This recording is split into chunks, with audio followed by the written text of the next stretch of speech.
வாக்குப்பதிவு இயந்திரங்களில் விவிபேட் இயந்திரங்களை 100% பயன்படுத்த கோரும் மனுக்கள் தள்ளுபடி செய்யப்பட்டிருக்கிறது. இந்த பிரச்சனை தொடர்பாக விடுதலை சிறுத்தைகள் கட்சியின் தலைவர் தொல் திருமாவளவன் நம்மோடு இணைந்திருக்கிறார். சார் வணக்கம். சார் வணக்கம். வணக்கம். வணக்கம். உச்சநீதிமன்றம் இந்த 100% இந்த ஒப்புகை சீட்டுகளை என்ன முடியாது என்று இந்த மனுக்களை இப்போது தள்ளுபடி செய்திருக்கிறது. ஆனால் இந்த மின்னணு வாக்குப்பதிவு இயந்திரங்களை பொறுத்தவரை ஒவ்வொரு தேர்தல் காலத்தில் மட்டும் இந்த வழக்குகள் தொடரப்படுவதும் அது தள்ளுபடி செய்வதும் தொடர்கதையாகி கொண்டே இருக்கிறது. இதற்கு மாற்று என்ன சார்? நம்ம இவிஎம் மின்னணு வாக்குப்பதிவு எந்திரமே வேண்டாம், பழைய வாக்குச்சீட்டு முறையே தேவை என்ற நிலைப்பாட்டை தான் வைத்திருக்கிறோம். அப்படித்தான் வட இந்திய மாநிலங்களில் உள்ள கட்சி சார்பற்ற தொண்டு நிறுவனங்கள், தன்னார்வ தொண்டு அமைப்புகள் கோரிக்கை வைத்து பல ஆண்டுகளாக போராடி வருகின்றனர். இந்த கோரிக்கையை சற்று மாற்றி இந்தியா பிளாக், இந்தியா கூட்டணியை சார்ந்த தலைவர்கள் இவிஎம்ஐ மாற்ற வேண்டாம், ஆனால் அதனுடன் இணைக்கப்பட்டிருக்கிற விவிபேட் ஒப்புகை சீட்டு எந்திரம், அந்த ஒப்புகை சீட்டுகளை எண்ணி தேர்தல் முடிவுகளை அறிவிக்க வேண்டும். 100 விழுக்காடு வாக்குப்பதிவு எந்திரத்தில் காட்டப்படுகிற எண்ணிக்கையை மட்டுமே நம்பாமல் வெளிப்படைத்தன்மையை உறுதிப்படுத்துவதற்கு விவிபேட் மூலமாக பெறுகிற ஒப்புகை சீட்டுகளை எண்ணி தேர்தல் முடிவுகளை அறிவிக்கலாம் என்ற தீர்மானத்தை இந்தியா கூட்டணி தலைவர்கள் 28 கட்சி தலைவர்களும் ஒருங்கிணைந்து நிறைவேற்றினார்கள்.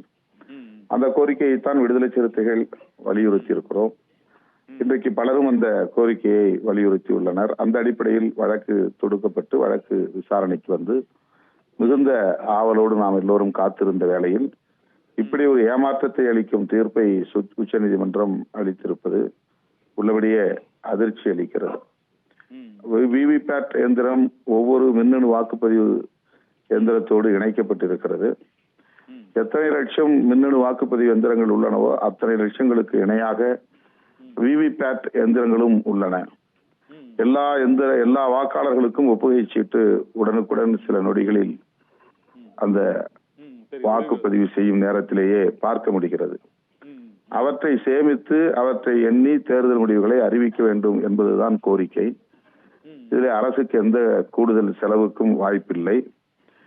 ஆனால் ஏன் உச்சநீதிமன்றம் இதை தவிர்த்திருக்கிறது, தள்ளுபடி செய்திருக்கிறது என்று விளங்கவில்லை. அவர்கள் சொல்லுகிற காரணம் ஏற்புடையதாக இல்லை.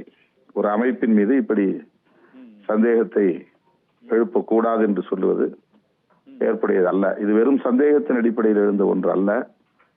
நீண்ட நாட்களாக இது தொடர்பான இந்த துறையில் தொடர்புடைய வல்லுநர்களின் கருத்துக்கள் பலவாறாக விவாதிக்கப்பட்டிருக்கின்றன. பல ஊடகங்களில் பற்றிய கட்டுரைகள் வெளியாகி இருக்கின்றன. இதில் வெளிப்படைத்தன்மை தேவை என்பதுதான் கோரிக்கை. சந்தேகம் என்பது முக்கியமானதல்ல, வெளிப்படைத்தன்மை என்பதுதான் முக்கியமானது. உச்சநீதிமன்ற நீதிபதிகள் வெளிப்படைத்தன்மையை பற்றி கவலைப்படாமல் வழக்கு தொடுத்தவர்கள் சந்தேகப்படலாமா, இந்த அரசின் மீது சந்தேகப்படலாமா, எலெக்ஷன் கமிஷன் மீது சந்தேகப்படலாமா என்ற ஒரு கருத்தை அடிப்படையாக வைத்து தள்ளுபடி செய்திருக்கிறார்கள். இது உள்ளபடியே அதிர்ச்சி அளிக்கிறது. அப்படி என்றால் விவிபேட் எந்திரம் தேவையில்லை, ஒப்புகை சீட்டுகளும் தேவையில்லை, பேலட் யூனிட் மட்டும், வாக்குப்பதிவு எந்திரத்தை மட்டும் நம்பினால் போதும். அப்போதுதான் மக்கள் இந்த அரசின் மீது அல்லது எலெக்ஷன் கமிஷன் தேர்தல் ஆணையத்தின் மீது வைத்திருக்கிற நம்பிக்கையை உறுதிப்படுத்த முடியும் என்று தீர்ப்பு எழுதியிருக்கலாம். உள்ளபடியே இது அதிர்ச்சி அளிக்கக்கூடிய, ஏமாற்றத்தை தரக்கூடிய ஒரு தீர்ப்பு. வழக்கு தொடுத்தவர்கள் இடையிலே நமக்கு இன்னும் 1 மாத காலம் இடைவெளி இருக்கிற சூழலில் மேல்முறையீடு செய்யலாம் என்பது என்னுடைய வேண்டுகோள்.